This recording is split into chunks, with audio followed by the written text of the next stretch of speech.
ఉదయం దేవుని వాగ్దానం. నీకు వాగ్దానం ఇచ్చిన దేవుడు నమ్మదగినవాడు, నిన్ను విడువడు, ఎడబాయడు. ప్రైజ్ ది లార్డ్ అండి. Good morning. అందరు బాగున్నారు కదా? ప్రభువైన యేసుక్రీస్తు నామములో ఉదయకాల సమయంలో అందరికీ ప్రత్యేకమైన శుభములు తెలియజేస్తున్నాను. దేవుడు మిమ్మల్ని, మీ కుటుంబాలను దీవించి సకల సమృద్ధి చేత ఆశీర్వదించిన కాక. ప్రతి ఉదయం చాలా అద్భుతంగా చక్కగా నడిపించబడుతున్నాం కదండి. మరి ఒకప్పుడు మన బ్రతుకులు చాలా భయంకరమైన బ్రతుకులుగా ఉన్నాయి. కానీ ఎప్పుడైతే దేవుని మాటలు ధ్యానిస్తున్నామో దేవుడు ప్రతిరోజు మన జీవితాలను మార్చివేస్తూ ఉన్నారు. ఎలా ఉండాలి, ఏం చేయాలి, ఎలా ముందుకు సాగాలి, ఎలా ఆత్మీకంగా వెళ్ళాలి, ఎలా ఆత్మీకంగా మరి మాట్లాడాలి, అన్ని విషయాల్లో, కుటుంబాన్ని కట్టుకునే విషయంలో అన్నిట్లో కూడా ప్రభు మాట్లాడుతున్నారు. ఎంతగానో మనల్ని సరిచేస్తున్నారు. ప్రతిరోజు ఇలా దేవుని మాటల ద్వారా అద్భుతాన్ని మన జీవితంలో చూస్తూ ఉన్నాం కదా. మరి ఈ రోజు కూడా ఆలస్యం చేయకుండా దేవుని మాటలు ధ్యానిద్దాం. మరి ప్రాముఖ్యంగా మీ అందరి కొరకు మేము ప్రార్థన చేస్తూ ఉన్నామండి. చాలా చక్కని సాక్ష్యాలు వింటూ ఉన్నాం. అందుని బట్టి దేవునికి మహిమ. మీరు కూడా పరిచర్య కొరకు ప్రార్థన చేయండి. మరి ప్రాముఖ్యంగా డిసెంబర్ 29వ తారీఖు ఉదయం 9 గంటలకు గుణంవారి ఫంక్షన్ హాల్ నందు తాడేపల్లిగూడెంలో చాలా అద్భుతకరమైన స్వస్థ తైలాభిషేక ఆరాధన జరగబోతుంది. అలానే డిసెంబర్ 30వ తారీఖు ఉదయం 9 గంటలకి బిఆర్ అంబేద్కర్ భవన్ అమలాపురంలో మరి స్వస్థ తైలాభిషేక ఆరాధన ఆ ప్రాంతంలో కూడా జరగనై ఉంది. ప్రార్థించండి. ఈ 2 ప్రాంతాల్లో దేవుడు గొప్ప ఉజ్జీవాన్ని తీసుకుని రావాలని మరి మీరు కూడా పాల్గొనండి. మరి ఇంకెందుకు ఆలస్యం? ఈ ఉదయం ప్రత్యేకంగా పరిశుద్ధాత్మ దేవుడు మాట్లాడుతున్న తన ప్రత్యేకింపబడిన మాటల్ని అందరం కలిసి ధ్యానిస్తూ బలంగా ముందుకు సాగుదామా?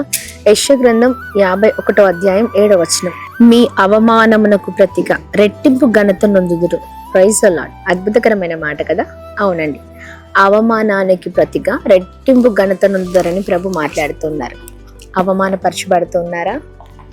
చాలా మరి పరిస్థితులు ఏమి అనుకూలంగా లేవా? ఎక్కడికి వెళ్ళినా ఏదో ఒక పోరాటం. ప్రాముఖ్యంగా మనం ఎవరినైతే ప్రేమించామో వారి దగ్గర నుంచే ఎన్నో పోరాటాలు చూస్తూ ఉంటాం జీవితంలో. అపవాది మన బలహీనతలు పట్టేసుకుంటుందండి. ఎక్కడ పడేయాలో అక్కడ పడేస్తూ ఉంటది కదా.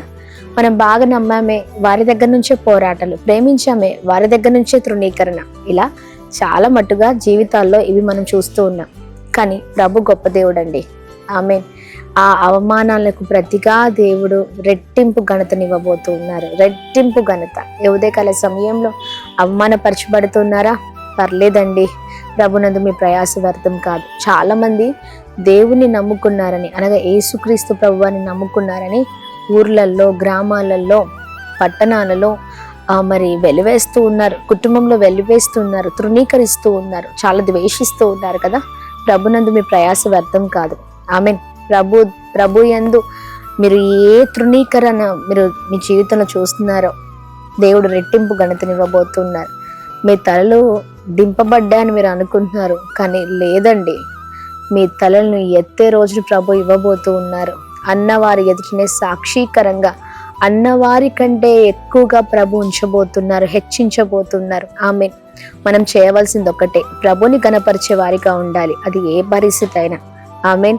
నిందలు వస్తున్నాయనో, అవమానాలు వస్తున్నాయనో, లేకపోతే దుఃఖం వస్తుందనో దేవుని వదిలిపెట్టే జీవితం కాదు, కానీ నిలబడి పోరాడే జీవితంగా మన జీవితం ఉన్నప్పుడు దాని ద్వారా ప్రభు మహిమపరచబడతారు. ఆమెన్. అందుకని ప్రభు అన్నారు, నీ అవమానానికి మరి ప్రతిగా నేను ఘనతనిస్తానని ప్రభు మాట్లాడుతుండగా ఆయన మాటని పట్టుకుందాం. ఉదయకాల సమయంలో దేని కొరకు ఆలోచించకుండా ప్రయాసపడదాం. దేవుని వైపు చూస్తూ దేవుని కొరకు పరిగెత్తుదాం. దేవుడు అనేకమైన గొప్ప కార్యాలు చేయబోతున్నారు.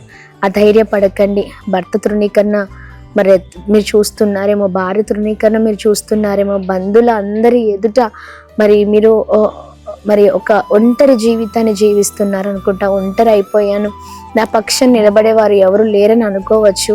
కానీ గుర్తుపెట్టుకోండి, మన పక్షం నిలబడి యుద్ధము చేసే దేవుడు మన దేవుడు. మనం చేయవలసింది ఒకటే, ప్రార్థన. మనము చేసే ప్రార్థన ప్రతి పరిస్థితిని తారుమారు చేస్తుంది. ప్రభు సన్నిధానంలో మనం ఏది అడిగినా ఆయన మన మనవిని ఆలకించే దేవుడై ఉన్నారు.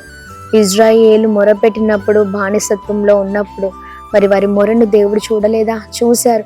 వారు మనుషులు ఎంతగా వేదనకి గురి చేశారో అది కూడా ప్రభు చూసి ఉన్నారు. వారి మొరను ప్రభు విని ఉన్నారు. అందుకనే ఆ భయంకరమైన స్థితి నుంచి దేవుడు వారిని తప్పించి ఉన్నారు. వారి కొరకు అని దిగివచ్చిన దేవుడిగా ఉన్నారు. ఎస్, నీ కొరకు కూడా అని దిగివచ్చే దేవుడై ఉన్నారు.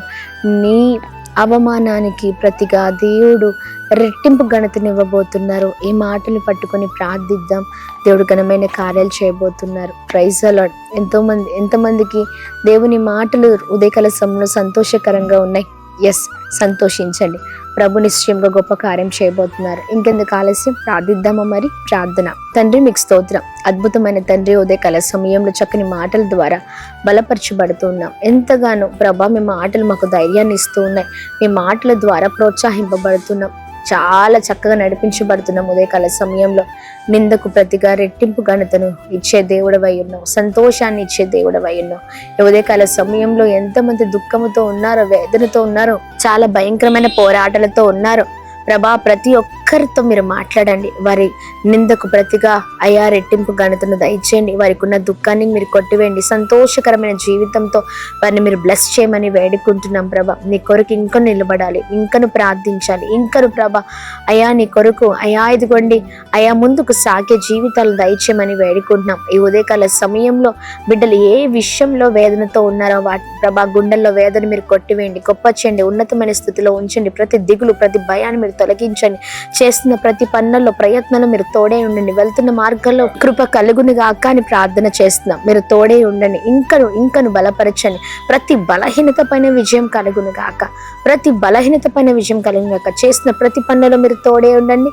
అలాగే మేము ప్రార్థన చేస్తూ ఉండగా ప్రభా, birthdays, marriage days, special event celebrate చేసుకుంటున్న వారందరినీ ప్రత్యేకంగా ఆశీర్వదిస్తూ ఘనమైన రీతిలో ఉంచుతూ అయ్యా నేను గణపరచువారిని గణపరిచే దేవుడు కనుక నీ కొరకు నిలబడేవారిని ఇంకను నడిపించమని, గొప్ప సాక్షిగా ఉంచమని, కృప కలుగునుగా అని ప్రార్థిస్తూ యేసు నామములో అడుగుతున్నాం మా తండ్రి. ఆమేన్, ఆమేన్, ఆమేన్. అందరికీ praise the Lord. God bless you. ఉదయకాల సమయంలో దేవుడి ఇస్తున్న వాగ్దానం పట్టుకొని ప్రార్థిద్దాం. దేవుడు ఘనమైన కార్యాలు చేయబోతున్నారు. భయపడకండి, దేవుడు మీకు తోడే ఉండును గాక. Amen. Praise the Lord. Tadepalligudem మరియు పరిసర ప్రాంత ప్రజలారా, ఈ నెల 29వ తారీఖు నాడు మరి స్వస్థత విడుదల తైలాభిషేక ఆరాధన మన తాడేపల్లిగూడెంలో ఉన్నటువంటి గుండం వారి ఫంక్షన్ హాల్లో జరగబోతుంది. మరి శక్తివంతమైన స్తుతి ఆరాధన, హృదయాన్ని కదిలించే వర్తమానాన్ని పరిశుద్ధ ఆత్మదేవుడు రిలీజ్ చేయబోతున్నాడు. మరి 29వ తారీఖు గుండం వారి ఫంక్షన్ హాల్లో తాడేపల్లిగూడెంలో జరగబోతుంది. మర్చిపోకండి, 29వ తారీఖు జరగబోతుంది కనుక మీరు రండి, అనేకులను తోడుకొని రండి, దైవ దీవెనలు పొందండి. మరి వివరాలకు మరి ఆ ప్రేయర్ టవర్ నెంబర్స్కి కాల్ చేసి తెలుసుకోండి. God bless you. దేవుడు మిమ్మల్ని దీవించును గాక. Praise the Lord. అమలాపురంలో ఉన్న ప్రతి ఒక్కరికి కూడా ప్రభు పేరట వందనాలు. అద్భుతమైనటువంటి ఆరాధన, శక్తివంతమైన స్తుతి ఆరాధన, మరి స్వస్థత విడుదల తైలాభిషేక ఆరాధన అమలాపురంలో 30వ తారీఖు నాడు ఉదయం 9 గంటలకు జరగబోతుంది కనుక మీరు రండి, అనేకులను తోడుకొని ఎక్కడ అనుకుంటున్నారా? మన అంబేద్కర్ భవన్లో కలెక్టర్ ఆఫీస్ ఎదురుగా అమలాపురంలో ఈ సభ జరగబోతుంది కనుక మీరు రండి, అనేకులను తోడుకొని దైవ దీవెనలు పొందండి. ప్రతి ఒక్కరికి కూడా స్వస్థత ప్రార్థన చేయడం జరుగుతుంది. ప్రతి ఒక్కరి కొరకు భారము కలిగి నేను ప్రార్థన చేస్తున్నాను కనుక మీరు రండి, అనేకులను తోడుకొని రండి, దైవ దీవెనలు పొందండి. దేవుడు మిమ్మల్ని దీవించును గాక. మర్చిపోకండి, డిసెంబర్ 30వ తారీఖు ఆరాధన జరగబోతుంది. God bless you.